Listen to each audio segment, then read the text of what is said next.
You're listening to Barbell Logic, the podcast where we talk about what it means to experience strength and how you can use simple, hard, and effective strategies in training and nutrition to improve your life. It starts with meeting you where you are right now and finding lasting solutions. Welcome to the show.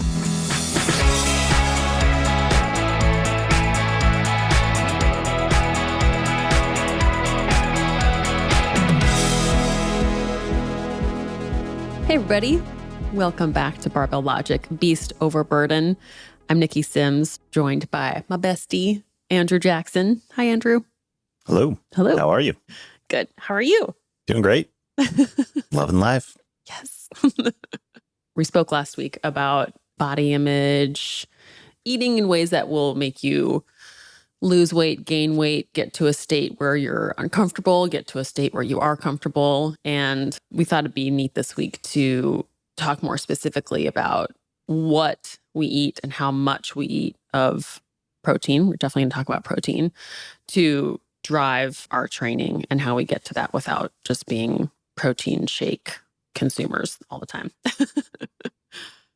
That's been the biggest evolution, I would say, in my nutrition over the years is first off, shooting for the moon to get quote unquote enough protein. And that kind of led into the Milky Boy phase that we talked about last time. And then getting into if it fits your macros and weighing and measuring everything and trying to dial in exactly the right amount of protein, but doing so basically at all costs. And then over the last few years, having a little bit more of a balanced approach and sort of practical way of getting protein consistently without having to drink 6 scoops of protein powder every day, which I do not recommend, but have done. I believe you. And we see in our nutrition clients certain patterns like that because we get to see photos of everything they're eating and drinking, which means sometimes we see 3-4 protein shakes a day and no vegetables, or we see hardly any protein, lots of processed and refined foods. Like a big direction that we try and push our clients to is that phrase, eat the rainbow. We're trying to get real foods, single ingredient with lots of vitamins in them.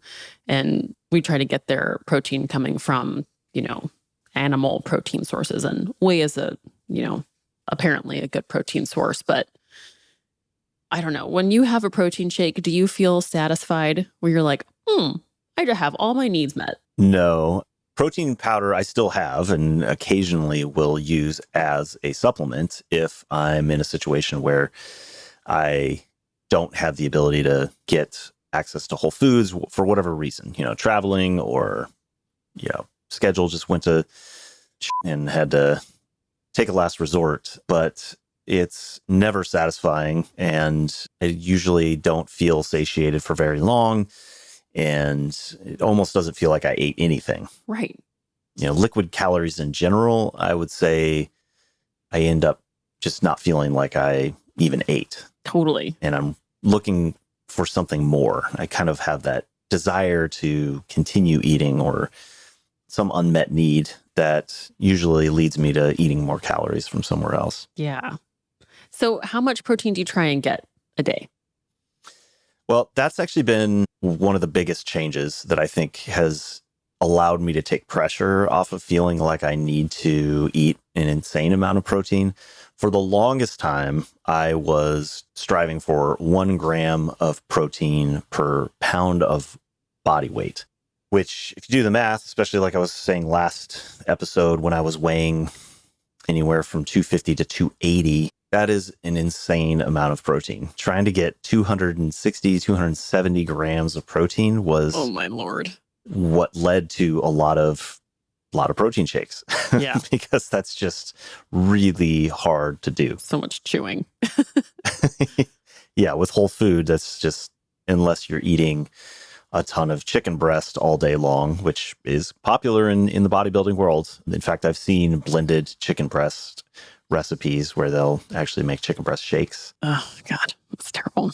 But from there, based on some things that I had read, particularly, I think it was Alan Aragon was who had kind of clarified that recommendation down to 1 gram per pound of lean body mass, which took some pressure off because I was, especially at 260, 280, quite a bit of adipose tissue that did not obviously need protein to be able to sustain. So that kind of dropped it down into the 220 range. And then when I started working with Jillian, and some of the research that I've seen more recently is closer to like 0.8 to 1.2 grams per kilogram of body weight. So right now I'm floating somewhere around, 109 kilos, 110 kilos. And so I'm trying to get somewhere in more like 160 to 180 grams of protein.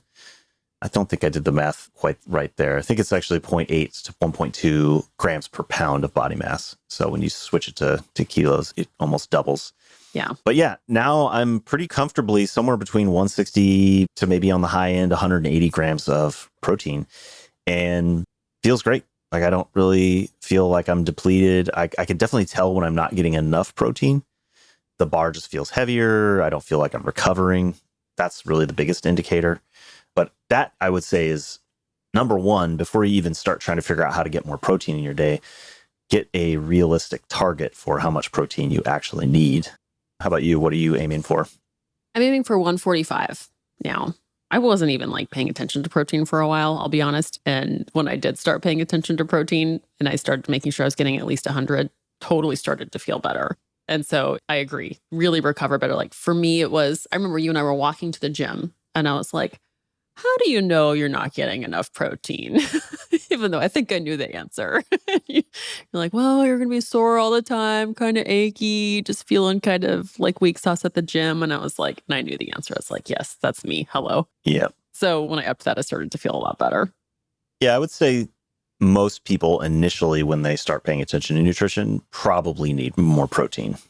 But as that 1 gram per pound of body weight became popular, I noticed especially a lot of bigger guys actually need to cut back on the protein by, somewhere between 2 to 3 protein shakes a day. Yeah. Yeah. Like it would be better served getting vegetables. Yeah. If you're eating more than 2 scoops of protein powder every single day, I would say you might need to reevaluate your situation.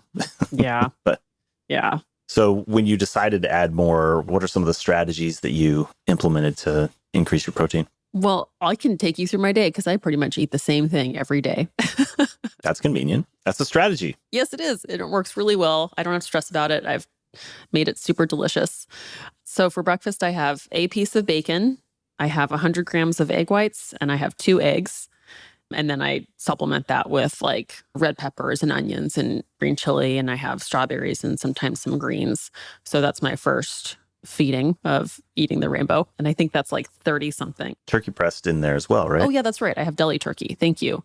Yeah. So I scramble that with my eggs. So yeah, nice protein start to the morning. I think it's 35 grams of protein. Then my next is an RX bar. I eat those daily. They have 12 grams of protein in them. They're just real food. So I like those. And then I have Greek yogurt. I have 200 grams of Greek yogurt with some blueberries, PB2, and cinnamon. Then I have oatmeal with PB2 and cinnamon and raisins. Oatmeal has some protein in it, so that counts. And so does the PB2 without being really fatty. And then for dinner, if my chef is in town, Andrew's my chef, then we have a really good meal of stir fry with veggies and meat in it, or makes really good chicken with vegetables, rice, turkey burgers, some sort of, delicious dinner that has meat, vegetables, and sometimes starch. And then I end the day with a serving of ice cream. And sometimes I'll have a protein shake, if we're going to be eating out where food choices aren't as optimal, then getting your protein shake in allows me to have the protein covered, and then I can have more wiggle room for carbs and fat. But that's how I get to 145 grams, and it's pretty easy to get there. It's all real food paired with vegetables. Yeah, I like it. It seems to work really well.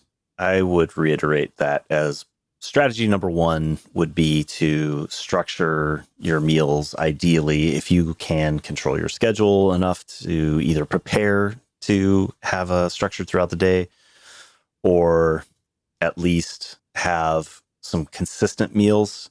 If you can get, 2 out of 3 or 2 out of 3 plus a snack to be almost identical and protein centric. So I think that along with having that structure throughout the day, when you're looking at your plate, for me, it's to start with identifying what the protein is going to be and then sort of build the meal around the protein based on your energy needs. Yeah, I love that guide. I think those are the things that make the biggest difference for me. And then to your point, I also like to front load the protein so that I have a little bit more flexibility for dinner, which is where the meals tend to vary based on, wherever I'm at. But if I can front load the protein for breakfast, lunch, and my snack, which tend to be more consistent, then I have less pressure to need protein if I'm going out to a restaurant or, eating in a situation where maybe it's just not as available.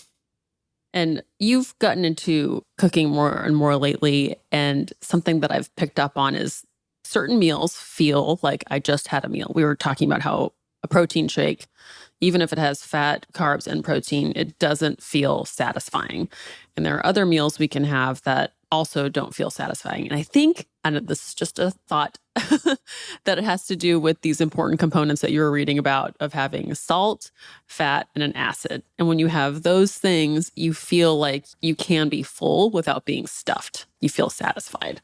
I don't know if you've noticed anything like that. Yeah, I would also add into that fiber. Oh, yeah. Or some sort of fibrous kind of food. So the texture. Yeah, there's certainly when preparing the protein source, having some combination of salt, fat, heat, and acid. I would even add, the heat helps make it feel a little bit more like a meal, although it doesn't have to be hot. But having those components tends to make the meal taste really good. And then particularly the acid component, I notice helps sort of like level out the meal. Like for a long time, I wondered, why do I always get a pickle with a sandwich? Yeah, what are types of acid? What are examples? Could be citrus. So, like when you get a wedge of lime with your tacos, that's because the acid helps mellow out the rest of the meal. It helps with your digestion. A counter example that I heard reading the book, Salt, Fat, Acid, Heat, is that Thanksgiving dinner, a big reason why Thanksgiving dinner is so heavy and just you feel so weighted down, beyond just the fact that you eat a lot typically, is that there's almost no acid except for the cranberry sauce. Amazing. Yeah. So that's why the cranberry sauce is so popular. You want to put it on everything because it helps sort of mellow out your digestion. So citrus. Tasty bite, like pickled things. Yeah. Pickled things. Vinegar adds an acid.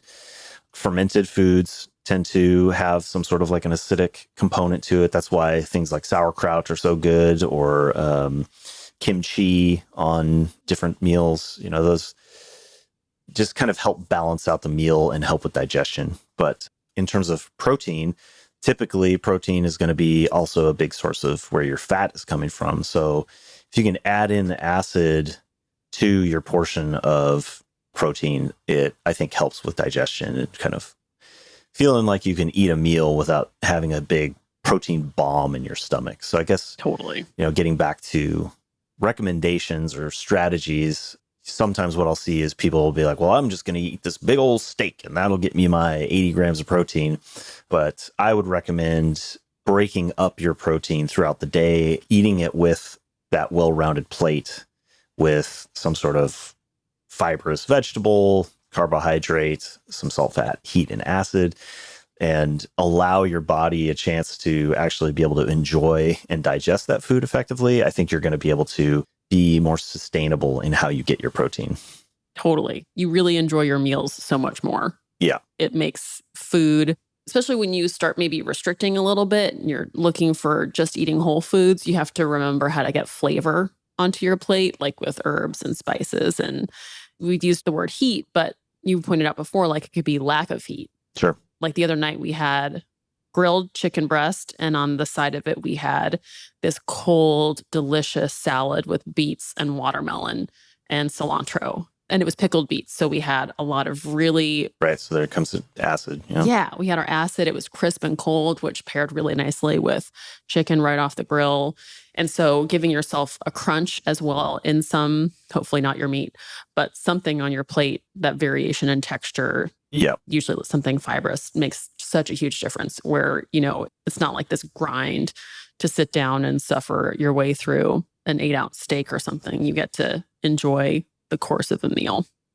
Yeah, and I would consider it a relative luxury that I have time and have practiced, particularly during the pandemic is when I started cooking a lot more. And that's when I was working with Jillian a lot, and she was kind of nudging me towards whole foods. But I would add as a strategy, if you're listening and thinking there's no way I have time to cook, then going back to the investment episode, I think and I recommend often to my busy clients who are, working a lot or have a lot going on in their life, that's a real good opportunity to invest in a meal prep service. Totally. Or at a minimum, a grocery shopping service.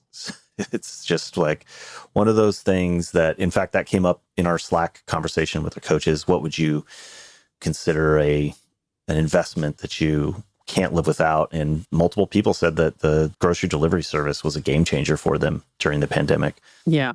Just to have, which I guess both in common have the strategy of making sure that you have good sources of protein in your house, in the refrigerator, almost all the time. I think that's one of the challenges that I think happens is that protein can feel like it's a lot of work to prepare for some people. So I like your recommendation, and I do the same with yogurt. Having that around, as much as I talked about overdoing the milk, I think having milk around is a good option. Yeah, that's a good one. Having a meal prep service where you've got the whole meal ready to go. Or if you're into grilling, smoking, or, cooking, baking, having a big pre-made, pre-cooked source of protein like chicken, or maybe it's steak, beef. Smoked brisket. Brisket. Have that ready to go in the fridge, separate from the rest of the meal. Yes. That's one of the other strategies I like to have, have the protein ready to go that I can then mix in with the fresh ingredients to build a meal on the fly. It could even just be lunch meat, like you said, deli meat, having that ready to go that you can mix together with some kind of carbohydrate, some sort of vegetable. I find that to be really, really important. If you don't have protein sources that are ready to go, it can feel like a big obstacle to getting that meal started. Totally. When I cook for myself, I like to cook once every 2 or 3 nights. So I can have leftovers the next 2 nights. And I really am so grossed out by chicken. So one of my favorite ways to deal with chicken is to take it right out of the pack and into my Instant Pot and slow cook it with broth or salsa or green chili, because then it's just magic shredded chicken. And then that works well for putting it in soups or putting it on a salad or making a chicken salad out of it or making tacos. You're so right. Once I have that big, protein source available, then the rest just kind of can fall into place. Yeah.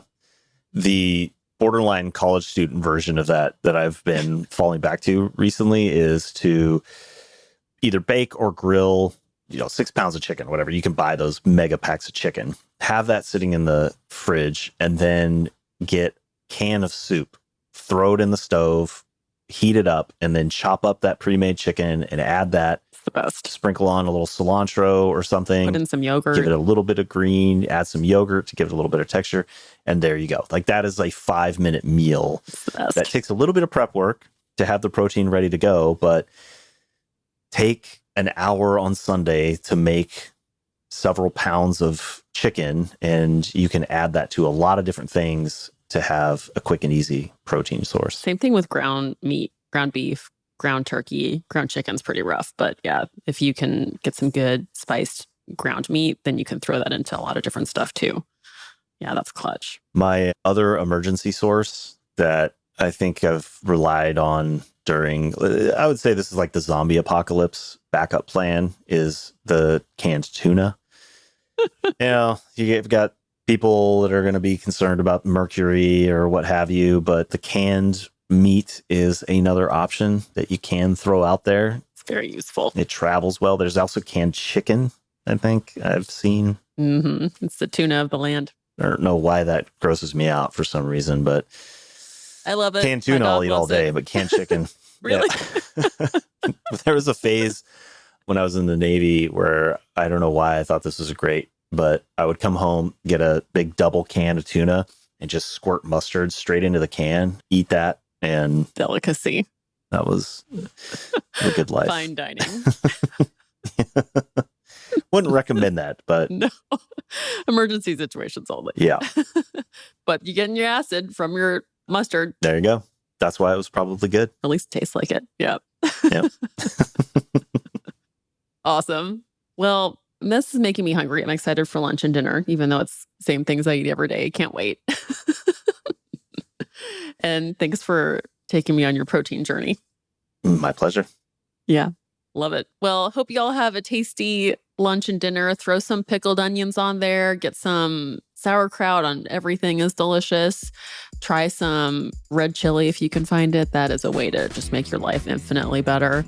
And try building yourself a really colorful plate. And that really makes you feel good. Anyway, thanks for joining us. See you next week here on Beast Over Burden, Barbell Logic. I'm Nikki.